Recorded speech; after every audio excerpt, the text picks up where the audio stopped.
Ibada ya kweli iko wapi Baba? Sadaka yenye manukato nipi mbele zako Baba? Ulisema upendo ndio amri kuu, lakini leo Bwana naona maswali kuliko majibu. Ibada ya kweli iko wapi Bwana?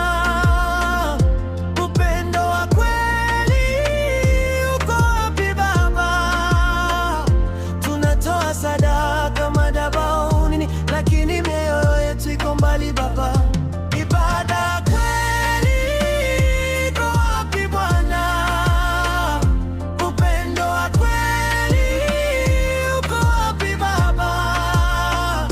Watoto wanalala njaa mitaani, Mungu tusaidie Baba.